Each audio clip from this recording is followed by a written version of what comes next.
unless you want.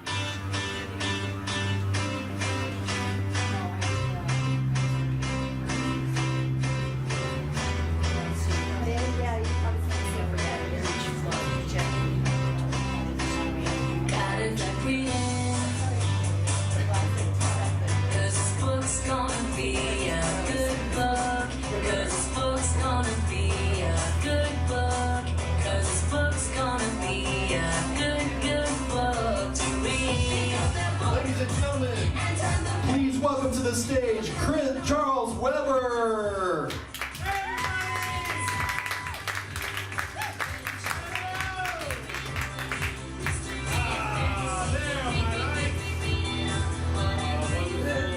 Welcome, everybody. Good day upon thee. By round of applause, who has never seen a book club show before? A few people, so welcome. So book club is a show that we put on every other week, so every 2 Saturdays. And what we do here is we do an improvised story. Every thing that you see on stage for the show is going to be completely improvised. All the dialogue, all the characters, all the relationships, all the weird things that happen. We have no clue what's about to take place. It has never happened before, and it will never happen again. And the cast of book club, every month or two, we choose a genre with which to tell our stories within. So in the past, we've done science fiction or Western or swashbuckling. You name it, we have tried it, but this is the very first time in the 5-year history of book club that we have decided to tackle Shakespeare. Some would argue the greatest writer of all time. So just to get us in the mindset, some of the frame of mind of Shakespeare, let's just shout out, on the count of 3, shout out your favorite Shakespearean play that you've ever read or watched. On the count of 3, 1, 2, 3. Single Lady. Single Lady. Is that a play? Single Lady. Sorry, I heard Single Lady. That's not a play. How about Shakespeare's famous for some of the turns of phrase that they were originated in his plays, and then they became phrases that we use even still to this day. So just take a second, think of one, and on the count of 3, shout out one of those phrases that you remember. 1, 2, 3. Get the lead out. To be or not to be. What was over here? Get the lead out. Get the lead out. What's that? Do you know what play that was from? I don't know what play it's from. Oh. You might have been making it up. No. Yeah, fantastic. Excellent. So we're getting a little bit into the spirit of the genre. I know the players are all backstage, and I'd like to bring them out in just a second. And the way I'd like to do that is by giving them a really warm Elizabethan style warm welcome. And so the way I like to do that is I put my hands low and we start a little chant. And so I think a nice chant, a nice word of rejoicing in Shakespearean time is huzzah! So we're gonna do that just very softly and slowly at first. We're gonna huzzah, right? And then I'll pick up the speed and I'll raise my hands. As I raise my hands, that's your cue to turn up the volume on your huzzahs. And once we get as loud of a huzzah as we can possibly get, the entire cast is going to come out on stage. Give them a huge round of applause, and if you applaud for the entire time it takes them to get on stage, I promise we're going to have a great show. Sound good? Okay. All right, so we start super quiet. Okay, so. Huzzah, huzzah, huzzah, huzzah, huzzah, huzzah, huzzah, huzzah.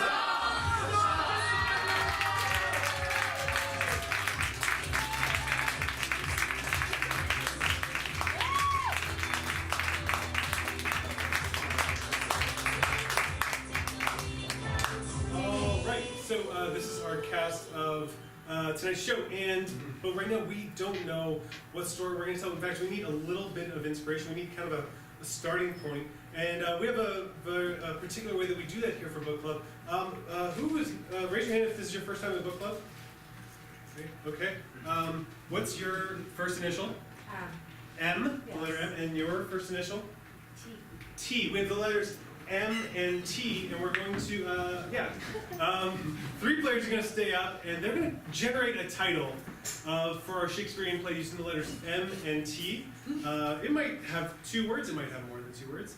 And in addition to that title, they're going to try to figure out like a short summary of what that story is going to be about. And then you're going to hear all 3 titles, and then after we hear all 3, it'll be your turn to vote for the story you think sounds good, that you want to watch for the next hour and 15 minutes or so, okay? So that's the way it works.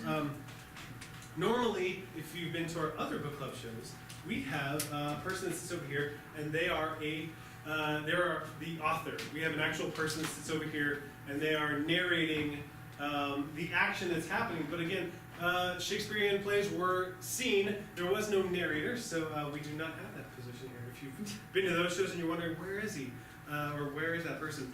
They don't exist for Shakespeare. So that's how the show's going to work. Keith, did you come up with a title using the letters M and T? Indeed I have. Let's hear it. Men of 2. 2 brothers who are separated at birth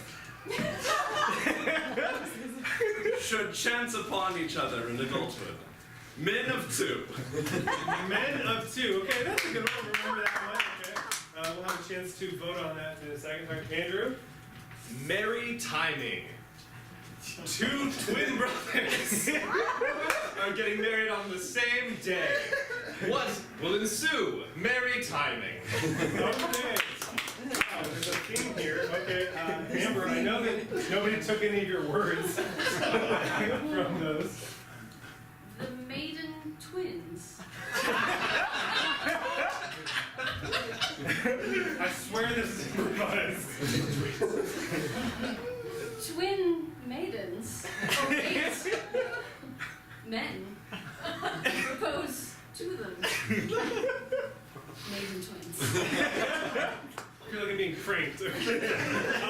So apparently, no matter what you're voting for, you're gonna get some twins. You're gonna get some twins. But there's different spices of it. I'm gonna place my hand over their head, and they will repeat their own title.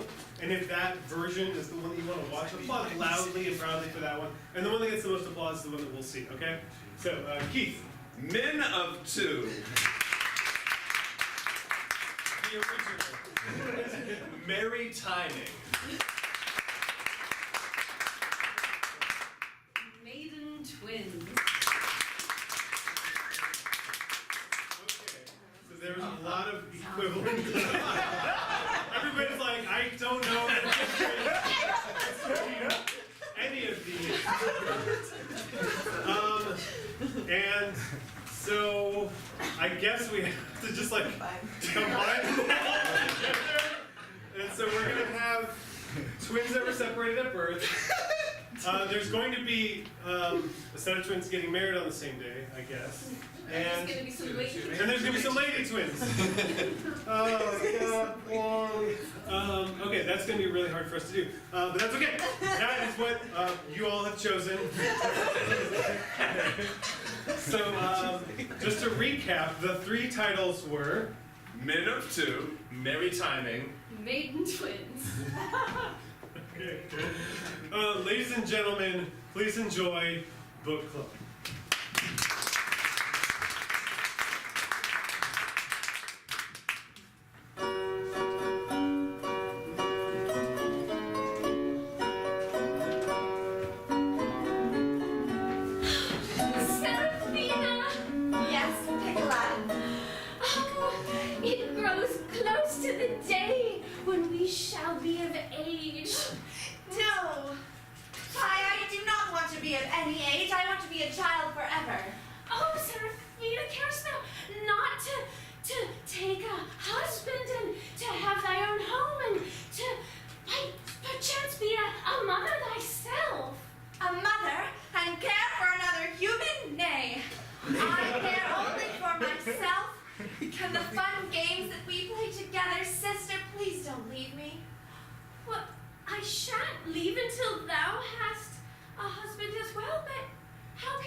We wish to be a woman.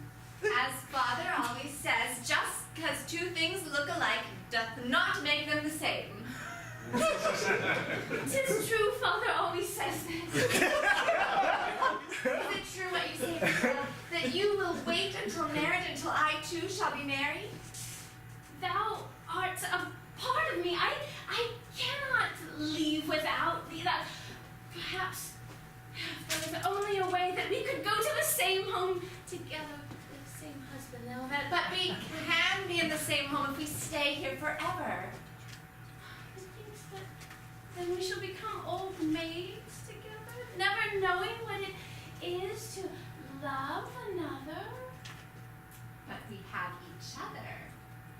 Dost thou not love me? I do. I love you so much. I wish to know the feeling of a lip upon my lip. And not that! Thou speakest of madness. Why wouldst thou want a lip on your lip when you have your own lip to grace your lip? 'Tis not what I've heard the servant lady speak of. Matilda has a flapping tongue. I don't listen to her one spot. She did describe a sensation that bubbled up within her, that exploded in her head. Yes. Oh, good sister, I will give you similar sensation as we play along the creek. And feel the cold water between our toes, and look for frogs in the mud. Dost thou not send a tingle up you just the same? I shall put the mud in my toe. Good sister, come, let us play.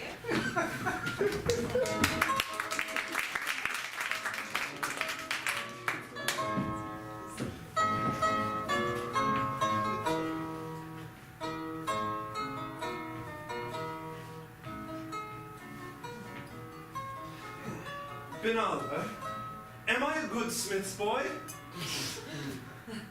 Chadwick, thou art a fine apprentice of 2 years, but thou still hast much to learn of smithing.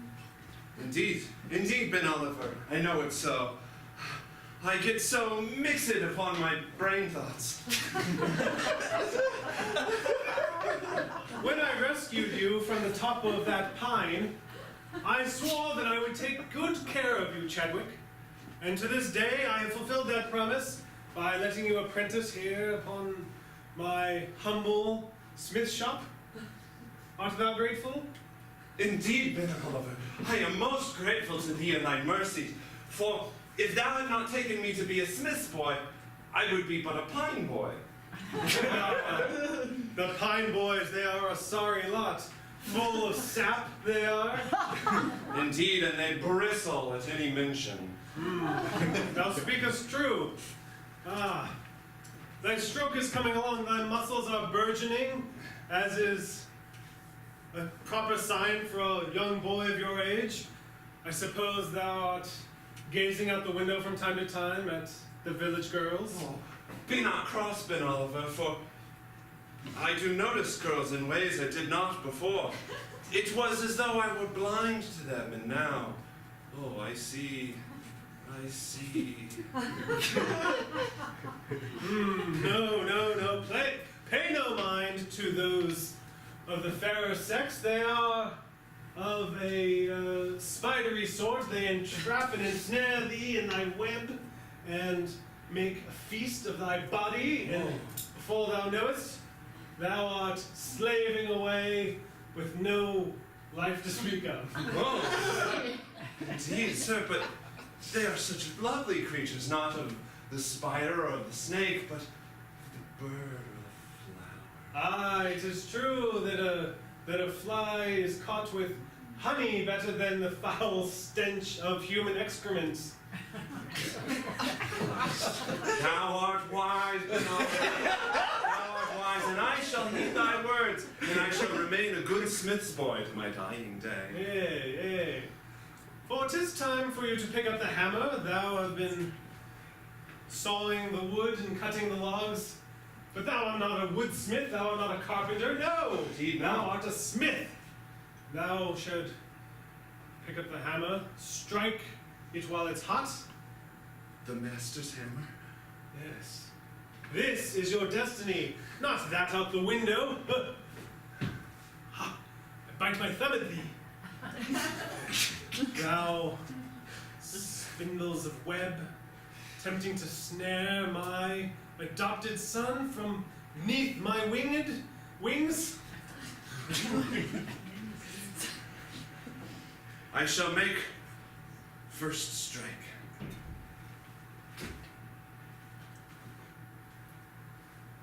'Tis a good start, but thou are using the wrong attitude.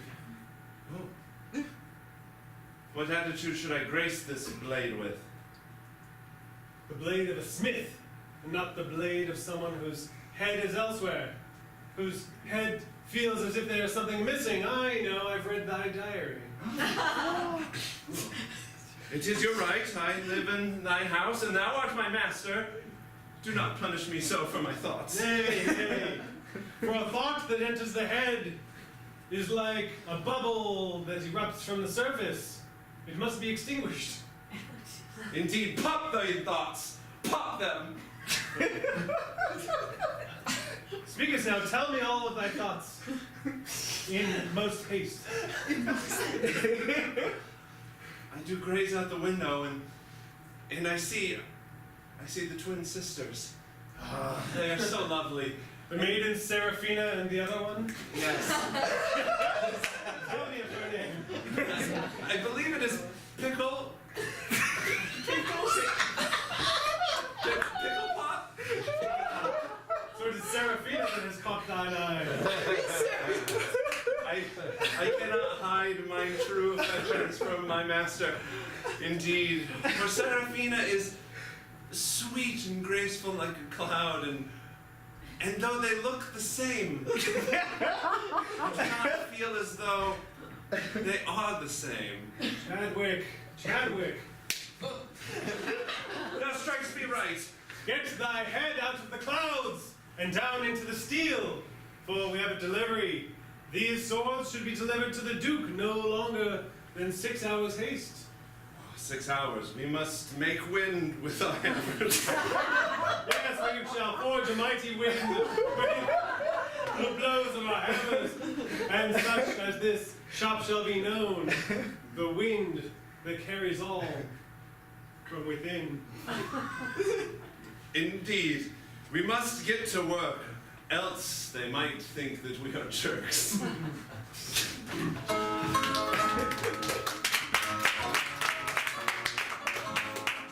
Good Duke, thou art but my father, but I am thy son. That is correct, young lad. You are my son in name and in heart, but perhaps not in blood. Why, yes, as a babe thou didst find me in the tree of pine, and did raise me to be a duke of my own. And perhaps you are just a duke to everyone's eyes, but to mine you are truly my son. No one else has that but me. You are my son no matter where I found you, in trees of pine, in forest floor, or in your mother's womb. I carest not for formalities, but I did doth call you here to declare a statement to you. I shall not be taking a wife this year, though thou requires me to do so. The contract of the adoption agency says you must. But good father, I don't have the time for a wife. Do you not find women what you need? I find them to be boring and drawn. Why, yes. Have you not tasted the sweet lips of some young woman already? Good father, that is not talk to have with ye. I'm not long for this world, my son. Why, yes, your ailments are great. And I do believe I would love to see you wed before I go. So that means perchance taking a tiny little taste of a lip before I go. Please do so. Oh, father, is it your dying wish that I take a bride? Yes, it is my dying wish that you take a bride. Thou dost declare everything to be your dying wish. Thou dost say, it's my dying wish, please take us out of thy trash.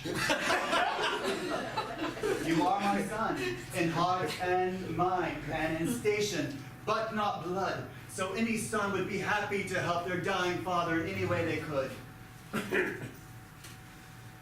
Fine, be it true. I shall take a wife if thou insist. I do have a friend named Matilda. She can help find a wife. There was a piccola, I think. A piccola that would maybe be perfect for you. A piccola? Piccola? Does that mean the name of a maiden or a name of a vegetable?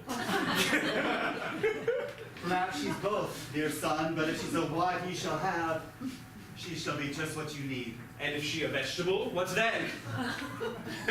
You will truly be the man of the house then.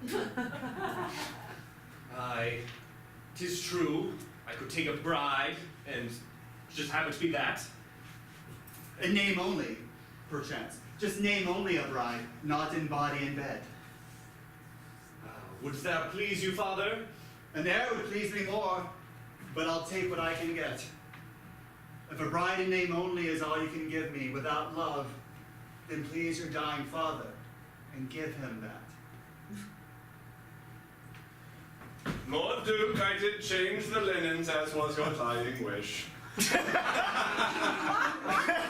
you, Dominic. Dying wishes carry great weight. Can your shoulders carry you the burden? I believe they shall. Well, father, off I must go to find a bride then. Pray thee not die in the meanwhile.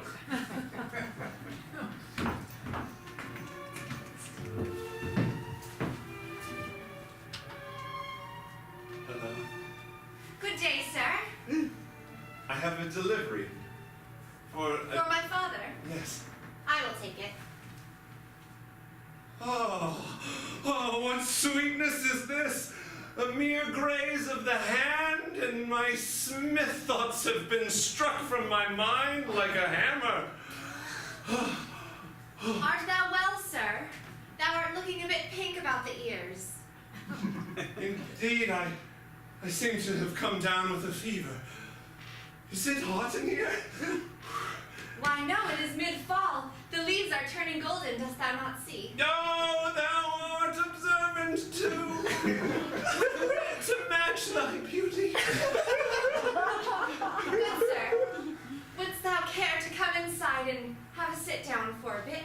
This sword is rather heavy and I could use some help. I would care for nothing more in the world than to enter thy chamber. Follow me thus. Well, it's this way. Indeed. Our home is but humble, but we have one stool just for you. I will call my father. But He is very grateful to have thine work. We've heard good things about it. it's the best in all the land. I shall guard it for thee upon this stool. Sister! Sister, come. There is but a man in our home. Go.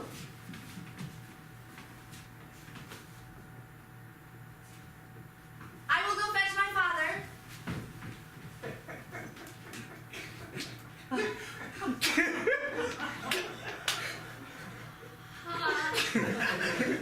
How lovely thy lips are. I mean thy sword. How lovely thy sword. 'Tis fashioned. These swords are not for thee.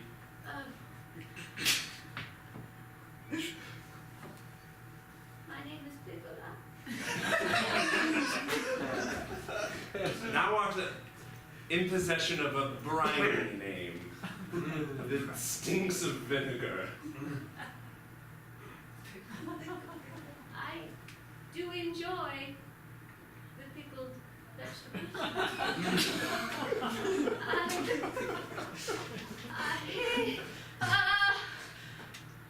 I am of age to be wed.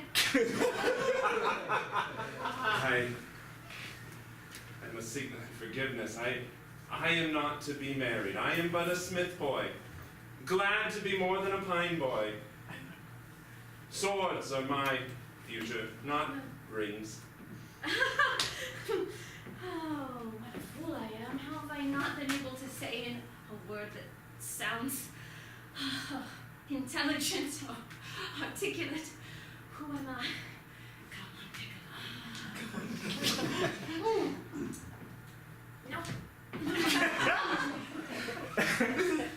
I care not for men. I am of an age to be wed, but I care not for that. I am a woman of intelligence, therefore I shall not wed myself.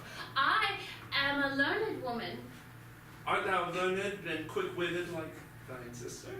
I am twice as such as she. No.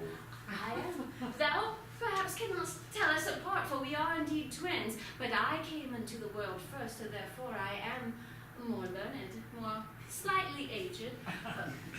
Thou dost share the same face, but not the same air.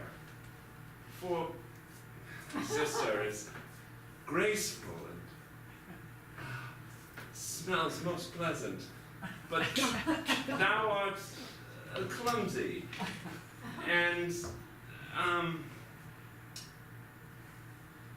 Stop there, sir. Dost thou care for my sister? I should not speak it so. If my master would know this, then he would take the hammer to my head.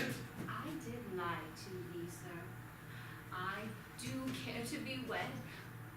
My sister, she has not the same gentle feelings about the men, but I shall help thee. I shall soften her towards thee. Dost thou think that thou can woo thy sister in my stead? Yes, And make her eyes from my face only? I can do this. Dost thou know a gentle man that might care for a vinegary type? Sadly, no, for I was plucked from a tree when I was born, and have known no other face but my master, Ben Oliver, the smith. But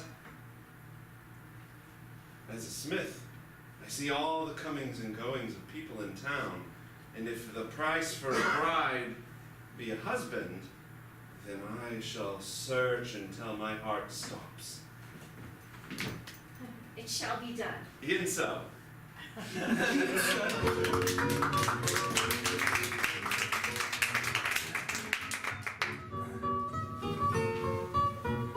Look at this town, reek with young love. It fouls the stench upon my nose. Fie upon all thy lovers and thou blossoming lips.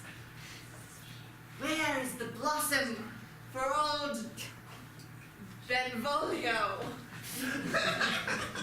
Where is my share of the love? Nay, I renounce it. It sickens me. I will keep to my forest floor with my delicate canopy leaves, where I can hide in the shadows and not be sickened by the sweet skip of a lover. Who goes there? Dearest Benvolio. How art thou? The same, crooked and with a pain in my knee. How art thou? Good sir? I say good with spite on my tongue. Doth thou remember me?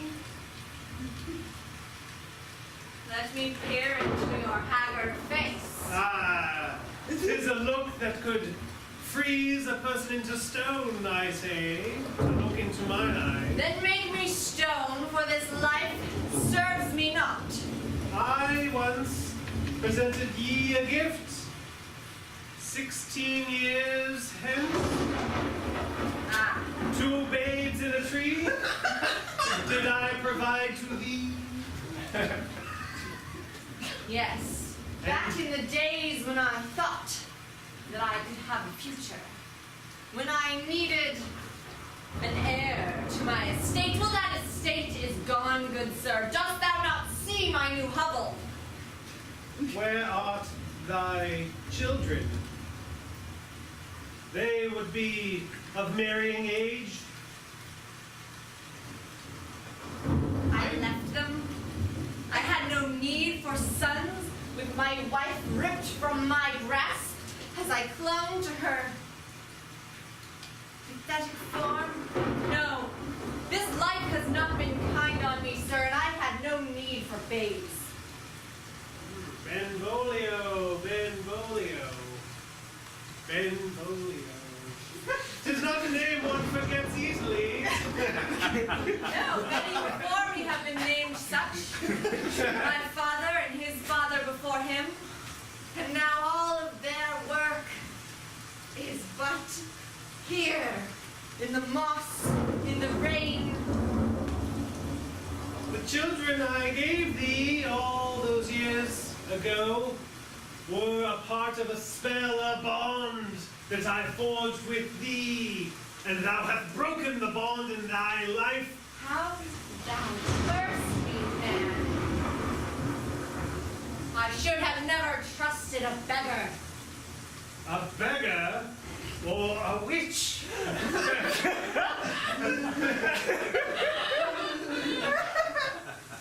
Lady,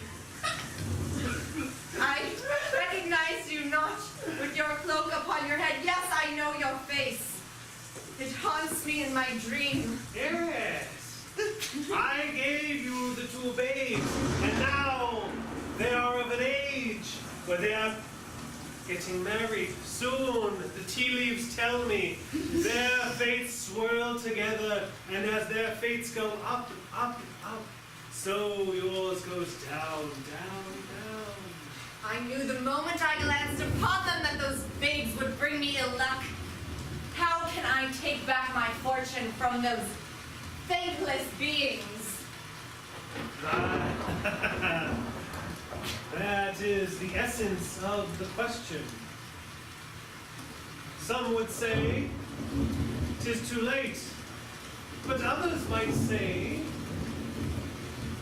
that thou could prevent their marriage, and thus thy fortunes should be overturned.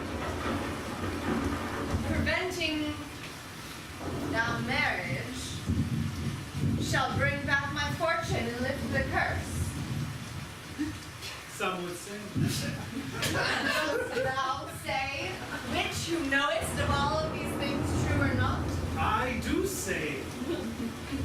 I do say. But thou must leave this hovel of a forest, go to the village, meddle within the lives of those doe-eyed lovers to be. Doth thou the strength? Doth thou the will? To meddle with lovers? I have been building that will for 20-odd years. Since I saw those plump, cherub cheeks of those two infant twins. Ah! They were supposed to be pine boys. Yes, that is what you promised me. But I had not the will to bring them up as such. Let that mistake not be repeated. Nay, I will break up this marriage, for that is what I am best at. It is true, and now I shall turn into a cat. My eyes see such magic. It makes my heart quicken. Perhaps I shall go to this town and stir up the wicked.